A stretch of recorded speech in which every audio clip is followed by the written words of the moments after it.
Hello viewers, in this video I welcome to learn something more about the loss of profit policy, how the claim to be made by the businessman when he suffered a loss.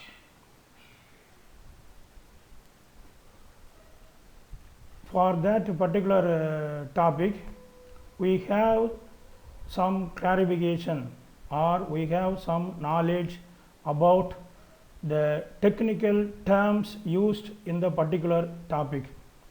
I explain one by one for your knowledge. The first one is indemnity period. The indemnity period refers to the length of period which may be affected by fire or any accident. That is, in Tamil, indemnity period is called as Ilappeettu Kalam.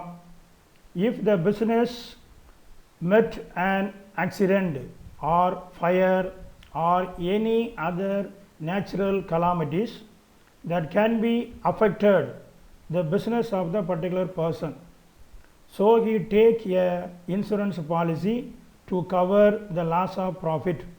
In that policy, the indemnity period is clearly defined in the particular policy.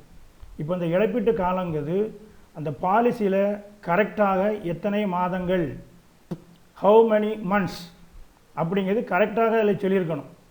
அப்போ அதில் வரும்போது இழப்பீட்டு காலம் வந்து 2 மாதமாகவும் இருக்கலாம், 3 மாதமாக இருக்கலாம், இல்லை அதற்கு மேலும் இருக்கலாம். ஆனால் பொதுவாக 12 மாதங்களுக்கு மிகாமல் இருப்பது இருக்கலாம். அப்படி வரும்போது இன்டெமிட்டி பீரியட் அந்த காலத்தில் வந்து the normal working is not expected. அப்போ நார்மலாக ஒர்க் பண்ணக்கூடிய ஒரு சிச்சுவேஷன் அதில் நாம் எதிர்பார்க்க முடியாது. அதுக்கு பேர் தான் indemnity period. The next one is affected period. Affected period is also some meaning related to indemnity period. That is the period for which normal working is affected because of fire or accident. அப்போ ஒரு எதிர்பாராத சூழ்நிலையில் அது business வந்து பாதிக்கப்பட்டிருக்க காலங்கள் தான் affected period. அந்த பீரியடுகளில் வந்து சாதாரணமான எந்த விதமான ஒர்க்கிங் அதில் என்ன பண்ண முடியாது, எதிர்பார்க்க முடியாது. The next one is turnover. Turnover means the money paid or payable to the insured for goods sold and delivered and for services rendered. Turnover என்பது பொதுவாக நம்ம விற்பனையை குறிக்கும். அப்போ the money paid or payable to the insured, யார் insure பண்ணியிருக்கானோ அவனுக்கு வரக்கூடிய பணம், வரவேண்டிய பணம் எது மூலமாகலாம், அந்த குட்ஸை சேல்ஸ் பண்ணுறது மூலமாக, இல்லைன்னா த சர்வீசஸ் ரெண்டர்டு, அதனால் அவன் என்னென்ன சர்வீஸ் பண்ணுதானோ அதன் மூலமாக வரக்கூடிய ஒரு அமௌண்ட்டு தான் என்ன பேர், டேர்ன் ஓவர்னு பேர். அப்போ இந்த டேர்ன் ஓவரில் வந்து so many different types of turnover. First one is affected period turnover. This is the actual sales made during the period in which work is affected by fire. அப்போ இது வந்து affected period turn over அப்படின்னு சொன்னால் அந்த business பாதிக்கப்பட்ட காலங்களில், இழப்பீட்டு காலத்தில் அது என்ன எவ்வளவு விற்பனை ஆகியிருக்கிறது என்பதை அது குறிக்கிறது. Standard turn over. The turnover during that period in the 12 months immediately before the date of damage which corresponds with the indemnity period. இது என்ன அப்படின்னா ஸ்டாண்டர்ட் டர்ன் ஓவர்னு சொல்லும்போது, இப்போ அஃபெக்டட் பீரியடு வந்து ஒரு 3 months இருக்குது. இப்போ ஒரு கம்பெனியில் ஒரு ஃபயர் ஆக்சிடெண்ட் நடந்திருக்கு. 1/4/2018 ஒரு ஃபயர் ஆக்சிடெண்ட். அதுக்கு வந்து இண்டெமிட்டி பீரியட் வந்து 3 மாதம். அப்போ 3 மாதம்னு சொல்லும்போது என்றைக்கு முடியும், ஏப்ரல், மே, ஜூன், 30 ஜூனோட அந்த இழப்பீட்டு காலம் முடியுது. அப்போ இந்த ஸ்டாண்டர்ட் டர்ன் ஓவர் அப்படின்னு சொன்னால் இது 2018 உள்ளது. அதுக்கு இம்மிடியேட்டாக 12 மாதத்துக்கு முன்னால் உள்ள டேர்ன் ஓவருக்கு பேர் தான் ஸ்டாண்டர்டு டேர்ன் ஓவர். அப்போ 2018 2017 ஏப்ரல்லேருந்து ஜூன் வரைக்கும் உண்டான ஒரு டேர்ன் ஓவருக்கு பீரியட் தான் என்ன ஒரு ஸ்டாண்டர்டு டேர்ன் ஓவர். இதில் வந்து சில பிஸ்னஸில் வரும்போது த turn over is increasing trend, year after year certain percentage of turnover increased. அப்போ அப்படி ஒரு சூழ்நிலை இருக்கும்போது we have to calculate adjusted standard turnover. அப்போ அந்த டேர்ன் ஓவரில் இப்போ ஒவ்வொரு வருஷத்துக்கு வருஷம் 20% இன்க்ரீஸ் ஆகுதுன்னு சொன்னால் அந்த ஸ்டாண்டர்ட் டேர்ன் ஓவர் 1 லட்சம் அப்படின்னு சொன்னால் அப்போ அதில் ஒரு 20% கூட்டிக்கிட்டோம்னா நமக்கு எவ்வளோ வருது? 1,20,000. That is called as adjusted standard turnover. அடுத்தது annual turnover. The turnover during that period in the 12 months immediately preceding the date of damage. இப்போ என்றைக்கு ஃபயர் ஆக்சிடெண்ட்டுக்கு ஒரு எக்ஸாம் எடுத்தோம்? 1/4/2018. அப்போ அதற்கு முந்தின 12 மாதத்துக்கு உள்ள டேர்ன் ஓவருக்கு பேர் தான் annual turn over. The next one is accounting year turnover. This is the sales in the last accounting year for which accounts were prepared. அப்போ அக்கௌண்டிங் டேர்ன் அக்கௌண்டிங் இயர் டேர்ன் ஓவர்னு சொன்னால் என்றைக்கு ஃபயர் ஆக்சிடென்ட் நடந்திருக்கோ அதுக்கு முந்தின அக்கௌண்டிங் இயர் என்றைக்கு கணக்கு முடிச்சிருக்காங்களோ அந்த வருஷத்துக்கு உண்டான turn over. That is the previous financial year turn over. It is different from accounting year turn over is different from annual turn over. அந்த கான்செப்டில் நம்ம கரெக்டாக தெரிஞ்சுருக்கணும். அக்கௌண்டிங் இயர்னு சொன்னால் முந்தின ஃபைனான்சியல் இயருக்கு உள்ளது. ஆனால் ஆனுவல் டேர்ன் ஓவர்னு சொன்னால் முந்தின 12 மாதத்துக்கு உள்ளது. அதில் நம்ம எந்த விதமான ஒரு டவுட்டு இருக்கக்கூடாது. The next one is saved turnover. The saved turnover means the sales achieved due to spending additional amount during the affected period. இப்போ இதில் வந்து பார்க்க போனீங்கன்னா த ஃபயர் ஆக்சிடெண்ட் மூலமாக ஒரு பிஸ்னஸ் மேனுடைய பிளேஸ் அஃபெக்ட் ஆகிருக்கு. அவன் வச்சு நடத்தக்கூடிய இடம் அஃபெக்ட் ஆகிட்டுது. அப்போ அந்த இடத்துல வச்சு ஃபர்தராக அவனால் என்ன பண்ண முடியாது? பிஸ்னஸை நடத்த முடியாது. அப்படி வரும்போது அவன் அதுக்கு வந்து some special expenses, additional expenses அவன் அதை வந்து ஸ்பெண்ட் பண்ணி அதை இன்னொரு இடத்துல வச்சு நடத்திக்கிட்டு வரான். அப்படி நடத்தும் போது என்ன டேர்ன் ஓவர் வந்திருக்கோ அது பேர் தான் சேவ்டு டேர்ன் ஓவர்னு பேர். இந்த saved turn over is something less than the affected period turnover. The next one is gross profit. Gross profit in this context is calculated by adding the amount of insured standing charges to the net profit. இப்போ எந்த டேட்டில் நமக்கு வந்து fire accident அல்லது ஒரு accident நடந்திருக்கோ அதற்கு முந்தின வருஷத்தினுடைய நெட் ப்ராஃபிட், அதே போல் standing charges, insured standing charges. இந்த இன்சூர்டு ஸ்டாண்டிங் சார்ஜஸ் அப்படின்னு சொல்லும்போது standing charges is nothing but the fixed expenses of the particular business. அப்போ இன்சூர்டு ஸ்டாண்டிங் சார்ஜஸ் மீன்ஸ் அந்த பாலிசியில் எவ்வளோ ஃபிக்ஸட் எக்ஸ்பென்சஸை இன்சூர் பண்ணியிருக்கானோ அதுக்கு பேர் தான் இன்சூர்டு ஸ்டாண்டிங் சார்ஜஸ். அப்போ நம்ம வந்து இப்போ கிராஸ் ப்ராஃபிட்னு கேல்குலேட் பண்ணும்போது net profit plus insured standing charges for the previous accounting year. அப்போ இதில் வந்து நம்ம இடத்துல வந்து ஜிபி ரேஷியோ கண்டுபிடிக்கணும். அப்போ ஜிபி ரேஷியோ கண்டுபிடிக்கும் போது GP gross profit plus insured standing charges divided by accounting year turnover multiplied by 100. This gross profit ratio is somewhat different from other normal gross profit ratio. The insured standing charges இதுக்கு முந்தி சொன்ன மாதிரி fixed expenses which are mentioned in the policy taken by the insured firm. அவன் policy எடுக்கும்போது அவனோட பாலிசியில் எந்த fixed expenses கொடுத்துருக்கானோ அந்த அமௌண்ட்டை தான் என்ன சொல்லுவோம்? இன்சூர்டு ஸ்டாண்டிங் சார்ஜஸ்ன்னு சொல்லுவோம். சரி, இப்போ we know about some terms used in the particular topic. இப்போ அடுத்தல வரும்போது நம்ம இப்போ நம்ம claim, how to calculate the claims to be made under loss of profit policy. இந்த பாலிசியில் எப்படி நம்ம எவ்வளவு அப்படிங்கிறது எப்படி நம்ம நிர்ணயம் பண்ணக்கூடிய என்னென்ன செய்யணும், இதுக்கு வந்து ஒரு 4-5 ஸ்டெப்பு இருக்குது. இந்த ஒவ்வொரு ஸ்டெப் பை ஸ்டெப்பாக நம்ம கொண்டு வரோம். இப்போ ஸ்டெப் 1 வந்து என்னென்னா calculation of short sales. Short சேல்ஸ்னால் என்ன?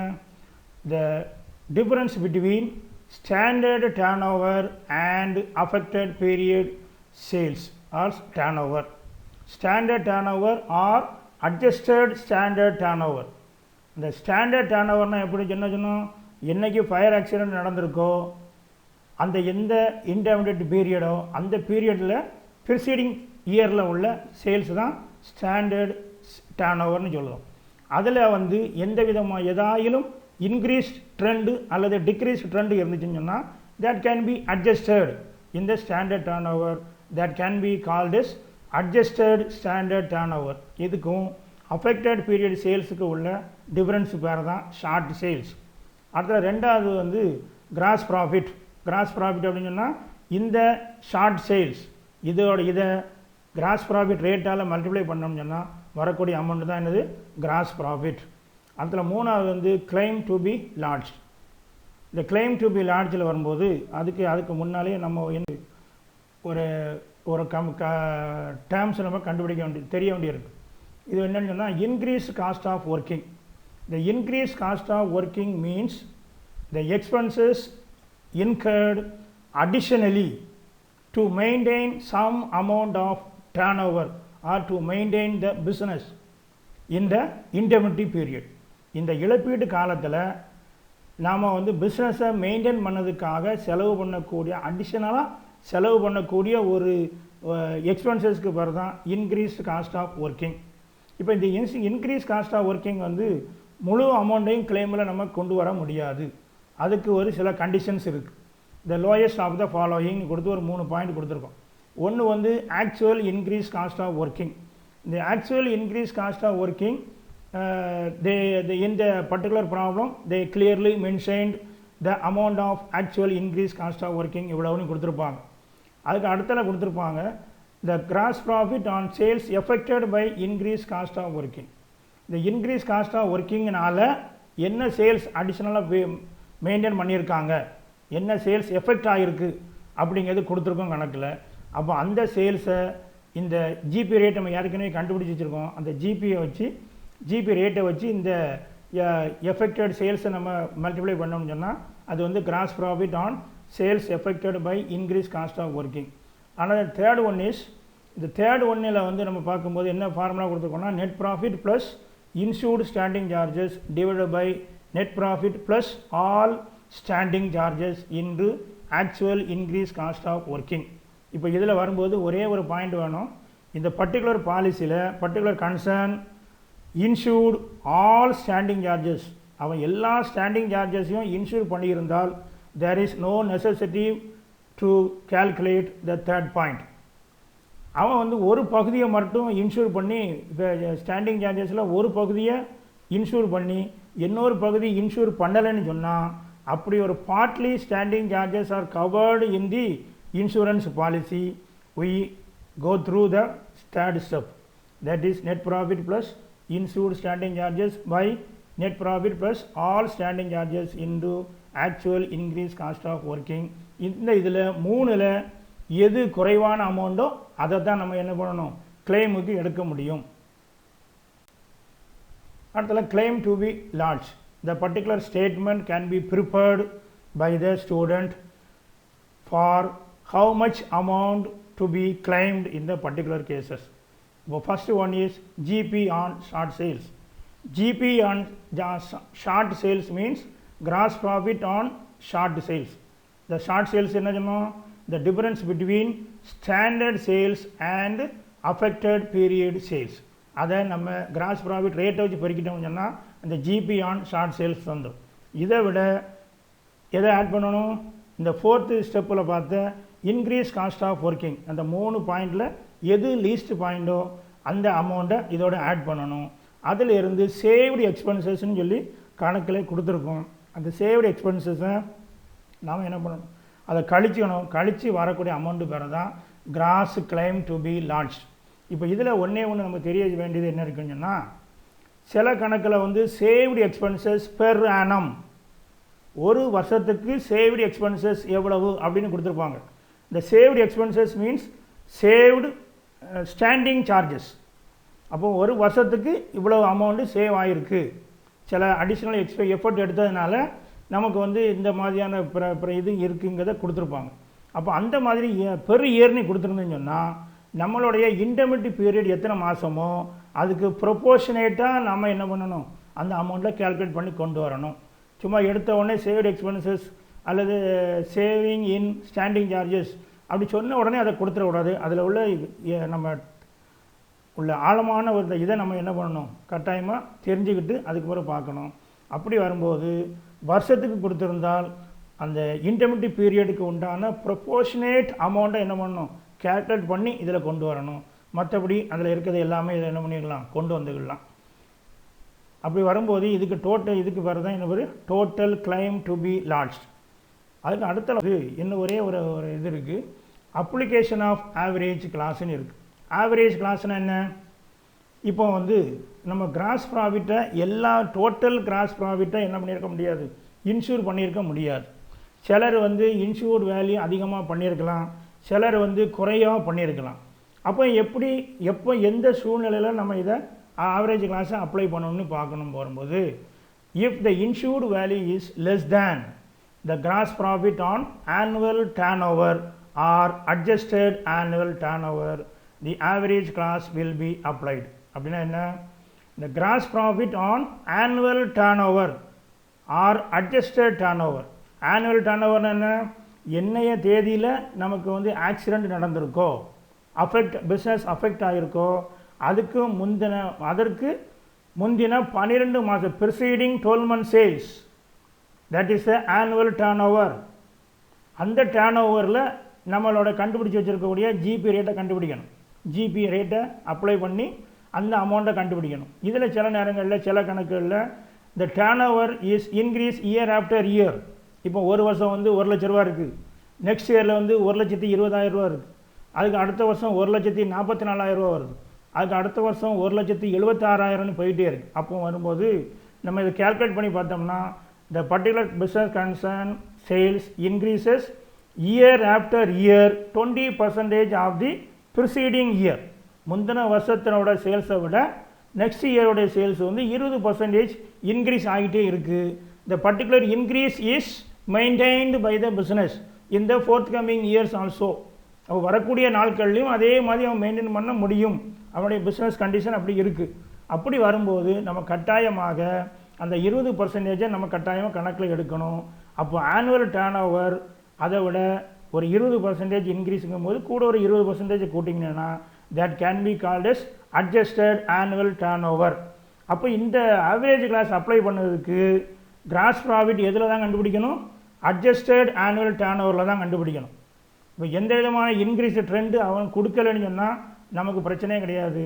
அல்லது ஒவ்வொரு 4 சேல்ஸை கொடுத்துருக்காங்கன்னு சொன்னால் நம்ம அது இன்க்ரீஸ் இருக்கா அல்லது டிக்ரீஸிங் ட்ரெண்டில் இருக்கா அப்படிங்கிறத நம்ம பார்க்கணும். பார்த்து அதுக்கு பிறகு தான் என்ன பேர், அட்ஜஸ்டட் ஆனுவல் டர்ன் ஓவர். இந்த அட்ஜஸ்டட் ஆனுவல் டர்ன் ஓவரை தான் இதில் தான் ஜிபி ரேட்டை அப்ளை பண்ணணும். ஜிபி ரேட்டு எந்த விதத்துலையும் மாறாது, அது வந்து நம்ம முதல்ல கண்டுபிடிச்சிருக்க ஜிபி ரேட்டு தான். அதுக்கு ஃபார்முலா என்ன, ஜிபி ரேட்டுக்கு என்ன ஃபார்முலா போட்டோம், net profit plus insured standing charges divided by accounting year turnover. அதுக்கு அக்கௌண்டிங் இயர் டர்ன் ஓவர் தான். அதில் போய் ஆனுவல் டர்ன் ஓவரை கொண்டு போடக்கூடாது, அந்த ரேட்டு தான். அதை வச்சு பார்த்து கண்டுபிடிக்கணும். அப்படி கண்டுபிடிக்கும்போது நம்ம இன்சூர் பண்ணியிருக்க அமௌண்ட் வந்து இந்த அட்ஜஸ்டட் ஆனுவல் டர்ன் ஓவரில் கால்குலேட் பண்ண ஜிபியை விட குறைவாக இருந்தால் அப்போ அந்த கன்சர்ன் வந்து குறைவான மதிப்புக்கு தான் என்ன பண்ணியிருக்கு, இன்சூர் பண்ணியிருக்கான். அப்போ இந்த இன்சூர் பண்ண அமௌண்ட் வந்து is less than the GB on annual turnover. அந்த சூழ்நிலையில் இந்த நெட் கிளைம் வந்து நிகர கிளைம் வந்து என்ன பண்ண போகிறோம், அதை ப்ரொபோஷனேட்டாக கொண்டு வர போகிறோம், அவ்வளோதான். அப்போ அதுக்கு ஃபார்முலா என்ன, net claim equal to insured value divided by gross profit on annual turnover multiplied by gross claim. இதுக்கு முந்தின ஸ்டெப்பில் கண்டுபிடிச்சிருக்க கிராஸ் கிளைமை பெருக்கியாச்சுன்னு சொன்னால் வரக்கூடிய அமௌண்ட்டு தான் என்னது, net claim to be lodge in the insurance company. அப்போ இப்போ நமக்கு வந்து இந்த ஒரு சின்ன ஒரு டாபிக் தான். ஆனால் அந்த டாப்பிக்கில் வரும்போது நம்ம வந்து கவனிக்க வேண்டிய காரியங்கள் பல உண்டு. ஒவ்வொரு கணக்குக்கும் வித்தியாசமான வேர்டிங்ஸ் இருக்கும். அந்த வேர்டிங்ஸில் நம்ம என்ன யாதுங்கிறத கண்டுபிடிக்கணும். சில காரியங்கள் ஹைடுனா என்ன இருக்கும், மறைஞ்சிருக்கும். அப்போ மறைஞ்சிருக்கக்கூடிய காரியங்களை நாம் தான் என்ன பண்ணணும், அதை கணக்கை திரும்ப திரும்ப வாசித்து கணக்கில் கண்டுபிடிக்கணும். அப்படி கண்டுபிடிக்கும்போது adjusted turnover, annual turnover, அதே நேரத்தில் accounting year turnover, gross profit. இப்போ நம்ம ஆர்டினரியாக பார்க்க போதோம்னா கிராஸ் ப்ராஃபிட்னு சொன்னால் நம்ம ஃபஸ்ட் இயரில் போன செமஸ்டரில் படிக்கும்போது என்ன படிச்சிருக்கோம், கிராஸ் ப்ராஃபிட்னா மொத்த லாபம். அது வந்து ட்ரேடிங் அக்கௌண்ட்டில் வரக்கூடிய ரிசல்ட். ஆனால் இப்போ நம்ம பார்க்கக்கூடிய கிராஸ் ப்ராஃபிட் என்ன, net profit plus insured standing charges. அப்போ எல்லா கன்சர்னும் வந்து எல்லா அமௌண்ட்டையும் இன்சூர் பண்ணியிருக்கலாம், இன்சூர் பண்ணாமலும் இருக்கலாம். அப்போ எது இன்சூர் பண்ணலை, எது பண்ணலை அப்படிங்கிறத நம்ம கண்டுபிடிக்கணும். இப்போ நம்ம வந்து ஒரு கணக்கை நம்ம டிஸ்கஸ் பண்ணும்போது முதல்ல நம்ம வந்து தெரியக்கூடிய காரியங்கள் என்ன, ஒரு கணக்கை நம்ம வாசிக்கும்போது அந்த கணக்கில் உள்ள டேட் எல்லாம் கரெக்டாக ஸ்டெப் பை ஸ்டெப்பாக எழுதிக்கிட்டே வரணும். என்னைக்கு என்ன தேதியில் date of occurrence of accident, என்ன தேதியில் அந்த ஆக்சிடெண்ட் நடந்துச்சு, அந்த இன்டெமிட்டி பீரியட் எவ்வளவு, அஃபெக்டட் பீரியட் எவ்வளவு, பாதிக்கப்பட்ட காலம். அப்போ அந்த டேட்டை முதல்ல எழுதணும். அதுக்கு பிறகு வரும்போது நிறைய டேர்ன் ஓவராக கொடுத்துருப்பாங்க. இந்த இதுலேருந்து இந்த வருஷம் இந்த இதுலேருந்து கொடுத்துருப்பாங்க.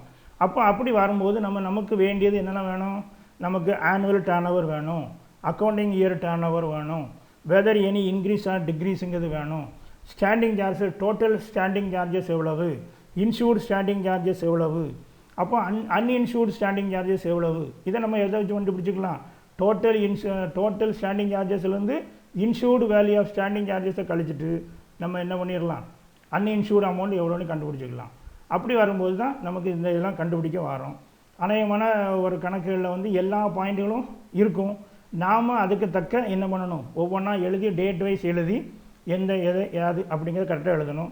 கரெக்டாக நமக்கு வந்து ஸ்டாண்டர்டு டர்ன் ஓவர் கண்டுபிடிக்கும் போது அந்த கரஸ்பாண்டிங் இயருக்கு உண்டான டர்ன் ஓவர், அந்த அஃபெக்டட் பீரியட் எவ்வளவோ அந்த 4 மாதத்தில் அதுக்கு முந்தின வருஷத்தில் எவ்வளோ சேல்ஸ் அப்படிங்கிறத என்ன பண்ணணும், கட்டாயமாக கண்டுபிடிக்கணும்.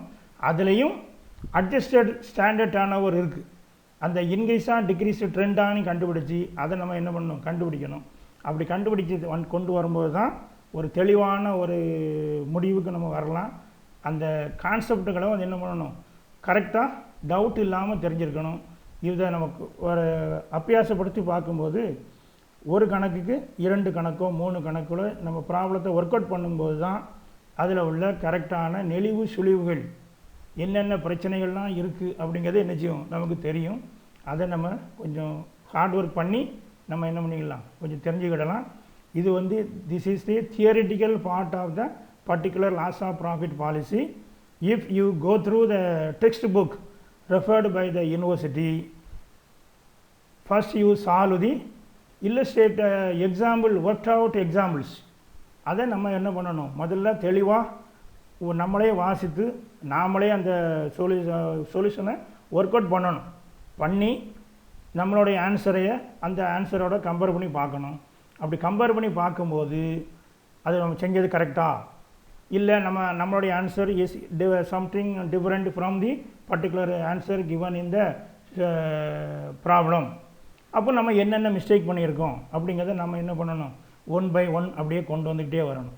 அப்படி வரும்போது நம்ம எந்த பர்டிகுலர் இடத்துல அந்த மிஸ்டேக்கை பண்ணியிருக்கோம் அப்படிங்கிறத கண்டுபிடிச்சி அது என்ன மிஸ்டேக் அப்படிங்கிறத தெளிவாக திரும்ப இன்னொரு நேரம் என்ன பண்ணணும், அனலைஸ் பண்ணி பார்க்கும்போது இனி நமக்கு அந்த மாதிரி மிஸ்டேக் என்ன செய்யாது, வராது. அதனால் அந்த viewers go through the workout examples for the prescribed textbook of the particular topic, and you go through the exercise problems. That is very easy to solve the exercise problems. Thank you. Meet you again.